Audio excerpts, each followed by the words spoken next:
Watch this.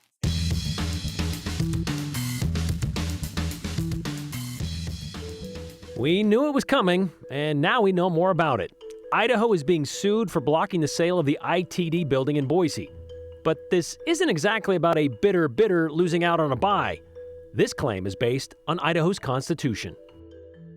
After a dozen years, the state's closed party primary rule could be rewritten. It looks like there may be enough signatures to get an initiative on the ballot, so that leaves just one more step to possibly opening up Idaho's elections. Can someone be well known if they just wanted to be left alone? Living nearly 50 years as a recluse in Idaho's mountains apparently gets you some attention and the title of Last Mountain Man. A look back at Buckskin Bill. The deal's dead. I assume the state will get sued. People were willing to do that in order to stop the sale, so we'll just see how that all plays out. Well, it's playing out. It was the worst kept secret during the waning days of this past legislative session. Passing the Idaho Transportation Department budget would cancel the sale of their empty building on State Street, but it would also likely get the state sued. And that is happening, but maybe not for the obvious reason of backing out of a deal. The claim is that the budget is a blatant disregard for the state constitution's single subject clause. We see Congress do this all the time. They load up legislation with countless appropriations and policies to bring everyone in for a yes vote. They call them omnibus bills for a reason. But Idaho can't do omnibus, or at least they're not supposed to. Turns out there's only a problem there if someone says it is and takes the state to court. We saw it happen a couple times this session, this omnibus or more than one subject thing happening. Remember the school facilities bill? But I guess blending tax breaks and school funding typically don't trigger an outcry. The ITD budget, though, that apparently has, with this combo of a budget and blocking a sale. So the prospective buyers are suing something, well, anyone who saw or was paying attention saw coming. Here's Andrew Bartline. If you believe the Idaho State Legislature is bound to one supreme document, the senator will not vote for a bill that violates the Constitution. Then what's it mean when the definitive state ink is treated like a question in need of an answer? The courts determined that constitutional was whatever the legislature determined it to be. Meaning whatever they say goes. Man, I'll never do that. Me, personally. Yet in both chambers, has every member voted? Clerk will lock the machine and report the pairs. They still voted for a bill that seems to promote a problematic pair of its own. I really question the legality of it, but it's totally inappropriate and not how this building's supposed to work. The state transportation budget not only set future spending, but barred a building from a previously agreed upon sale. And the developer signed the agreement from the buyer's perspective on the 18th of March. But the state still hasn't signed it and won't now because the legislature directed them to kill it. The public bid and sale process took years and resources. The lawsuit to follow took a month.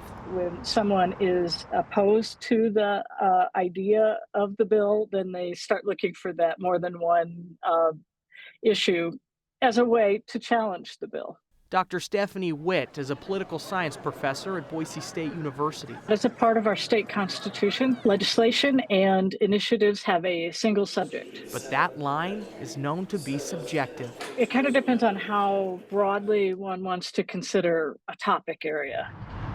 Hawkins Companies, the Pacific Companies, and FJ Management submit the winning bid, and they contend the appropriation budget is out of line. That is a major piece of policy that historically would have gone through a policy committee. Their lawsuit asked the state Supreme Court to declare it in violation of the Constitution. The law officially kicks in by July with the next fiscal year.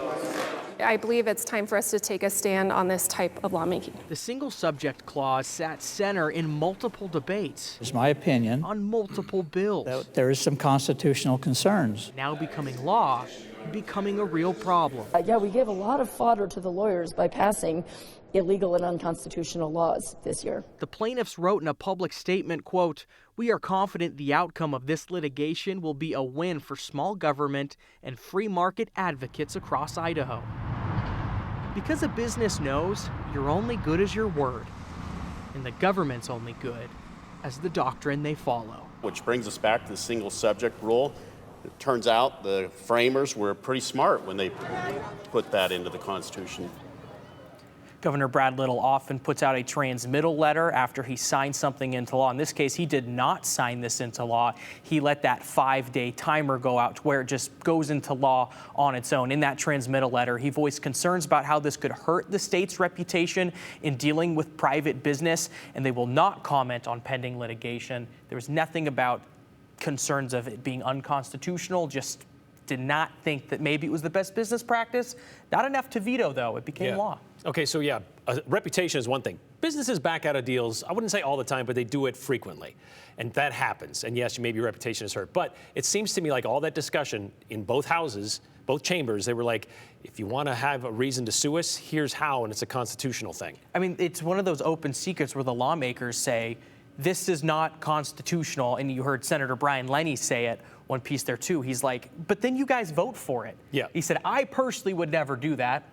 We'll see if that holds up. But there have been lawmakers that said, I don't think this is constitutional, but there's something in there they like, and so they will vote for it. Interesting to hear the Lieutenant Governor saying, we decide what's constitutional and what's not. Well, now it's the Supreme Court who's going to decide. Somebody will. All right, thanks, Andrew.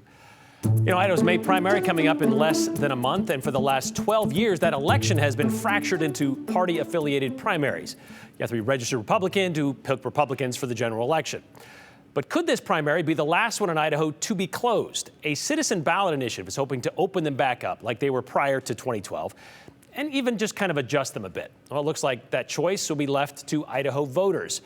Joe, I want to know, though, and some people also want to know, does this have anything to do, will it have an impact on what's happening on May 21st, the primary coming up? No. So to be very clear, everything we're talking about has nothing to do with the election coming up in less than a month. The campaign, though, is trying to qualify for the November general election this year, end of this year. So the campaign is trying to change how voting works in Idaho. And the initiative proposes a nonpartisan primary election where the top 4 vote getters, regardless of their party, would advance to the general election in November.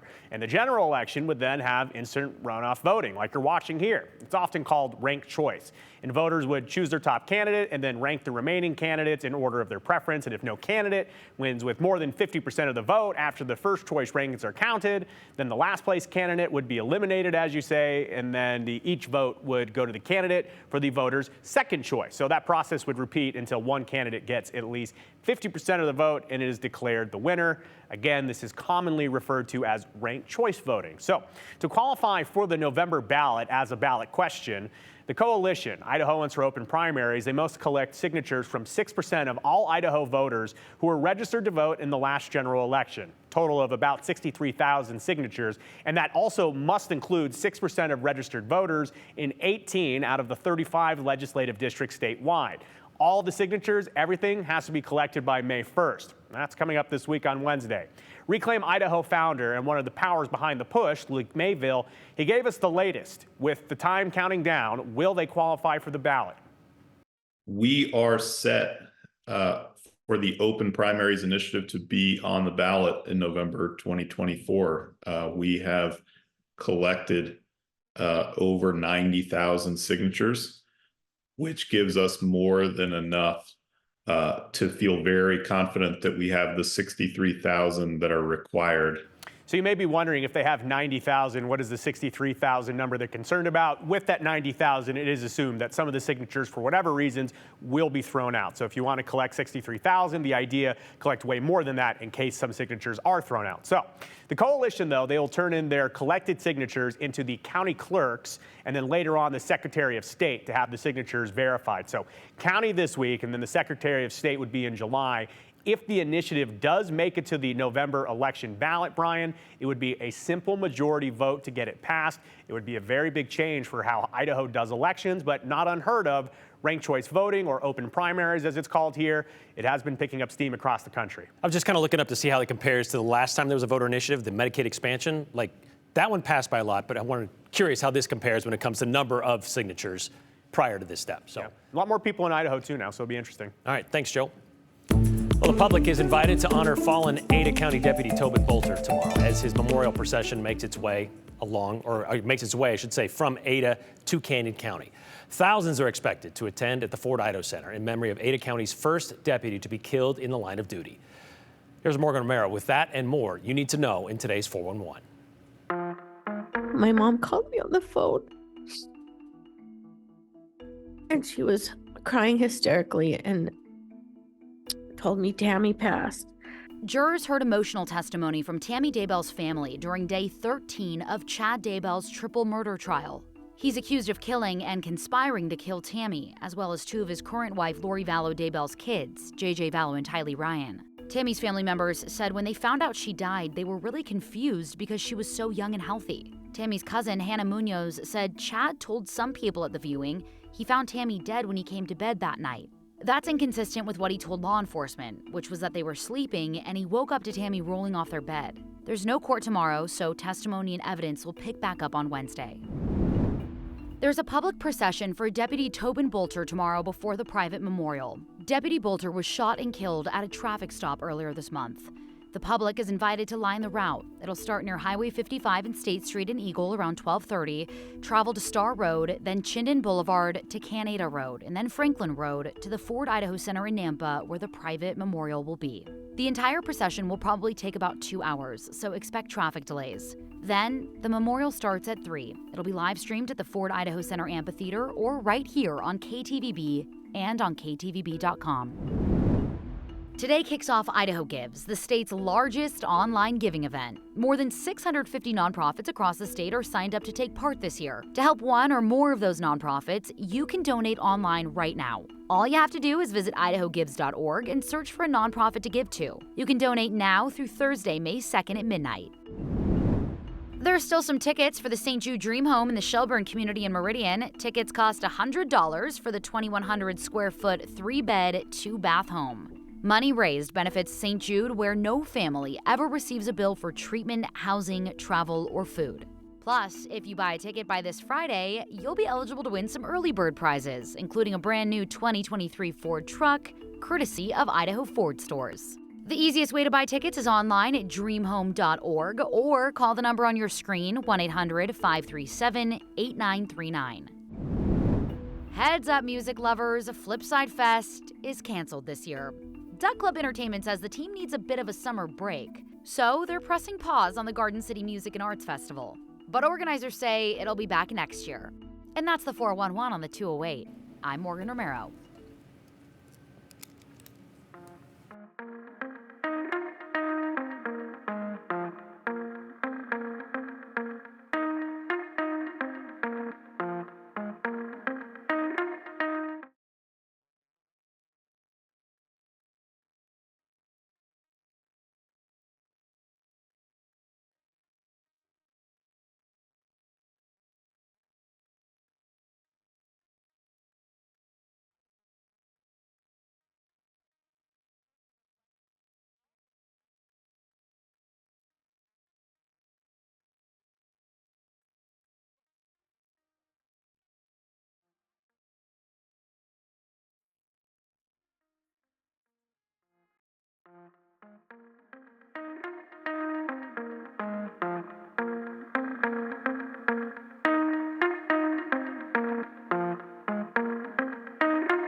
He was known as the last of the mountain men.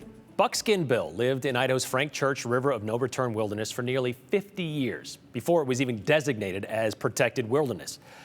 And over the decades, anyone who may have floated past his place along the 5-mile bar of the Salmon River would almost definitely be in for a great conversation with the man who would likely be wearing his trademark metal conquistador hat, or maybe the one with the horns on it.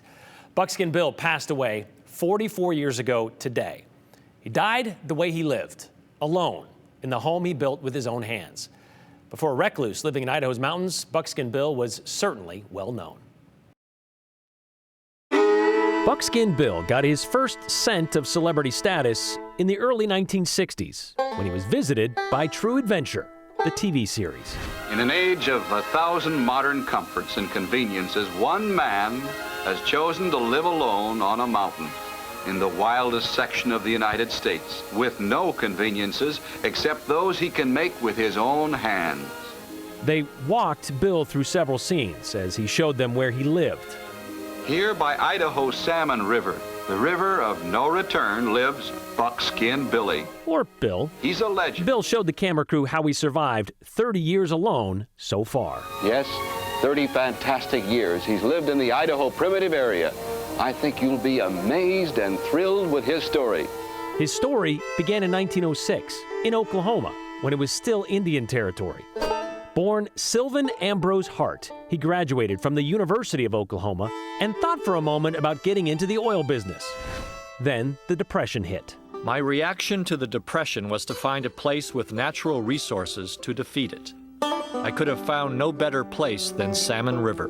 He arrived in Idaho in 1932 after buying 50 acres of land along the Salmon River for $1. There, he would spend decades in solitude. But that didn't mean he didn't have his visitors. He is a living, authentic mountain man, perhaps the last of a legendary kind. And they usually brought along a camera. The object of the trip is to meet a man remarkable in our time. A man who has lived in the canyon 40 years, alone. He is a master of the art of survival, of peaceful coexistence with nature. At 28, he came to the Salmon River, built a cabin, and prospected for gold. He has lived here ever since. A life of independence and resourcefulness, which has earned him the nickname Buckskin Bill. Buckskin Bill claimed he spent only $50 a year buying supplies. The rest, he hunted, or grew, or made himself. You were made this, is that right? Right from scratch? Pocket knife, yeah, made all the parts. And just because he lived alone, that didn't make Buckskin Bill a hermit.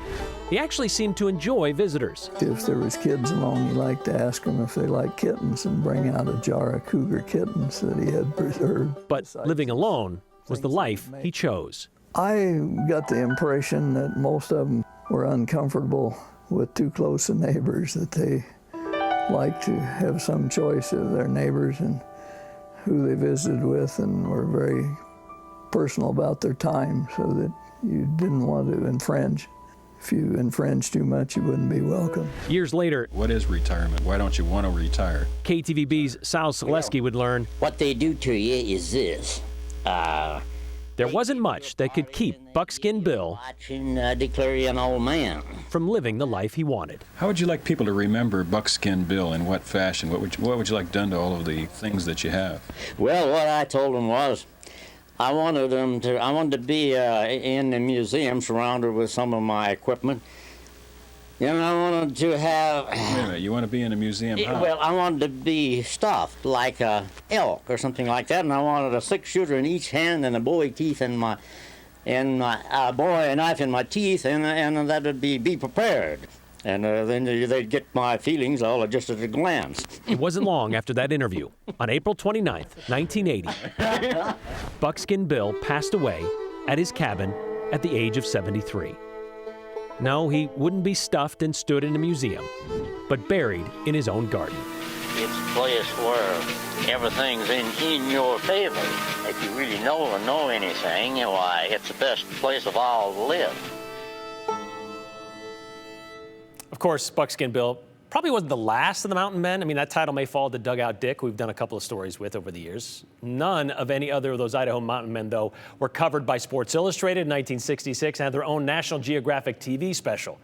He did have time to write about his own life, including his jobs as a guide and a Forest Service fire lookout while he lived in the along the Salmon River. He also wrote about his fight with the IRS over that income he received. It was later published as a book in 2003, Last of the Mountain Men, the true story of an Idaho solitary. Buckskin Bill's wish of being in a museum did kind of come true.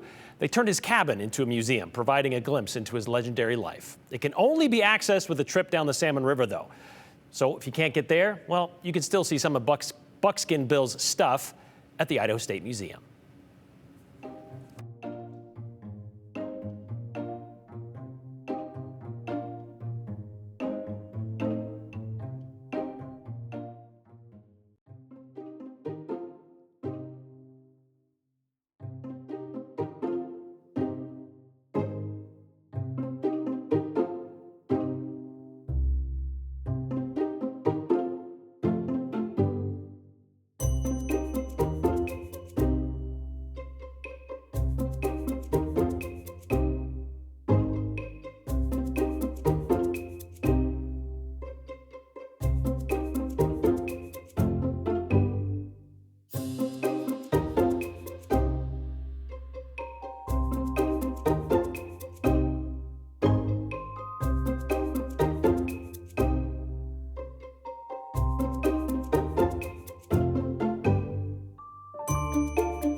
Well, here we go. Our temperature this afternoon, pretty close to 60 degrees, as you see the 59 for Boise, but Ontario had the high of 60, 58 degrees for the high temperature in Twin Falls.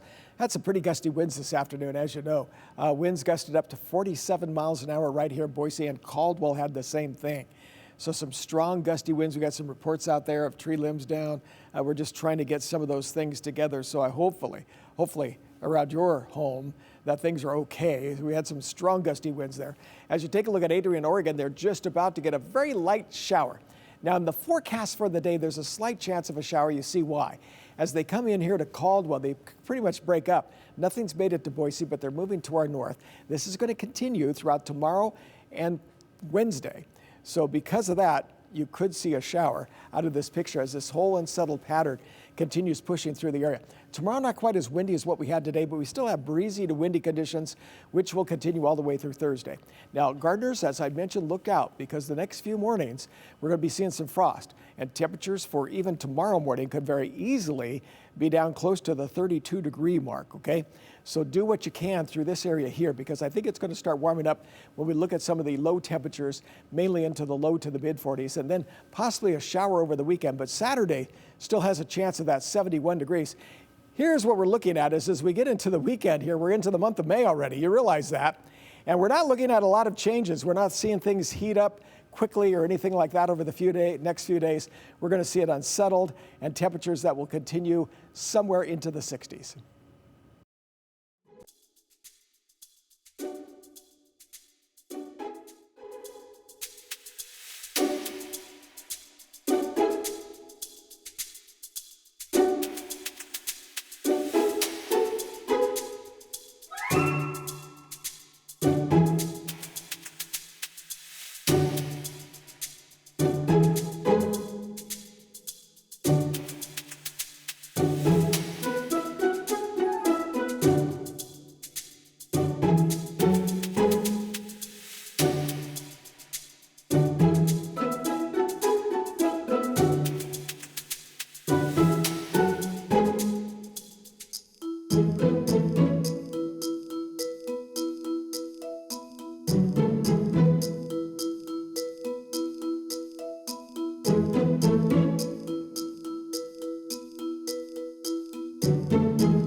A lot of comments today involving the budget, the Idaho transportation budget, and the fact that now state is being sued because it blocked the sale of the building on State Street. This one from Dale and Boise. It seems reasonable to expect purchasers of the State Street property will prevail for specific performance. Thus, the sale will go through, and the state will spend millions in legal fees thanks to the arrogance and ignorance of our legislators. That is sad. Little not signing the sale legislation is worse than signing it. This means you know it's wrong, but you don't have the guts to veto it. Very little leadership, in my opinion, says Ray.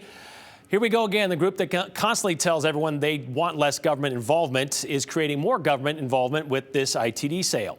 The bonus for all of us, we get to foot the bill for the legal battle that is coming, says Ryan in Kuna. Where was our Attorney General advising about the legality of halting the sale of ITD property? That's from Margie. Well, this is actually a thing where the Attorney General only offers his opinion if he's asked for it, and if he is, that sometimes isn't made public. So we have to kind of seek that stuff out. So he's not just going to offer it up without being asked by a legislator. Was he? We're not sure yet. I met Buckskin Bill. My dad was a guide into the backcountry. He knew him. He was young. I was young, I should say. He showed us his purple potatoes, says Becky. Yeah, he showed those in those documentarians as well. He showed his purple potatoes and said they make a beautiful potato salad. We were just at Buckskin Bill's. Barbara and Hines take great care of that piece of heaven. They do. There's some pictures of it right now if you make it back there. Pretty nice spot in a great location. We'll see you tomorrow.